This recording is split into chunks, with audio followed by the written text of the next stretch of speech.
The following video is one of the best responses from one pro-lifer, Carrie Lake, the Republican nominee in the 2022 Arizona gubernatorial election. Watch this as she completely flips a reporter's question on abortion, highlighting her opponent's abortion extremism. Tell me, abortion is effectively banned in the state right now. Tell me, is that something that you support?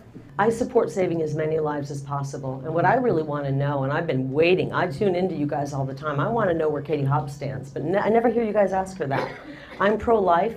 My plan would be that every woman who walks into an abortion clinic know that there are options out there. They don't have to choose that. There's families who would love to adopt a baby, and right now, the way it's been going, they go in and they only have one option. That's it. Nobody tells them that there's other options. We want to help our women. If they're afraid, we want to help them. We want to give women health care, and I want to help people. But I really challenge you, and I'm happy to get back to you on this, when you find out where Katie Hobbs stands, because let me tell you where she stands. She supports abortion right up until birth and after birth. That's right. She supports if a baby survives a botched abortion, that baby die on a cold metal tray. And none of you ever try to get her to talk about her stance. So get back to me after you do.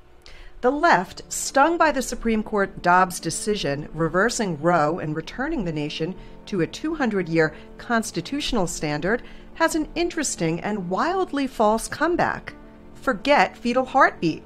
The fetal heartbeat in a child developing in the womb can be heard at 6 weeks, but there are those on the left who say, forget it, the heart is not fully formed. And besides, it's just an electronic signal from the uterus. So when angry pro-abortion protesters, including those in the media, channel their deep resentment of Dobbs and our nation's laws into language and seek to minimize the processes of pregnancy, growth, detection, and the birth of a child, one must stop. Women do not carry non-human electrical signals from their womb. Men do not have that privilege and never will, no matter how twisted language gets. More to the point, there is a clear and for some too heavy moral obligation that comes from this obvious reality that what has been created and detected is and can only be the early stage of a human child, the same way that a child is in the early stage of young adult, or a young adult in early stage of older adult, eventually becoming a very old adult. How far does cognitive dissonance,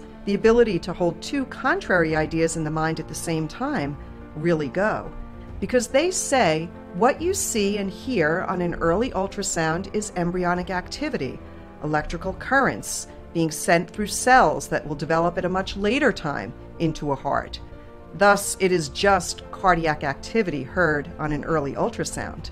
To paraphrase Shakespeare, if you think back, names are just names. A heart is a heart, a rose is a rose, and a rose by any other name would smell just as sweet. Babies are babies, hearts are hearts, beats are beats. To one expectant mother and another, they sound just as sweet. AMAC is unapologetically pro-life, supporting and preserving a precious human life both personally and nationally is essential, vital, and a moral imperative. To abort a human life is a profound moral error. To be pro-life is to be pro-child, pro-parent, pro-humility, pro-reality, pro-morally responsible, and pro-God. AMAC fights to protect the most vulnerable and believes in the sanctity of life from conception to natural death.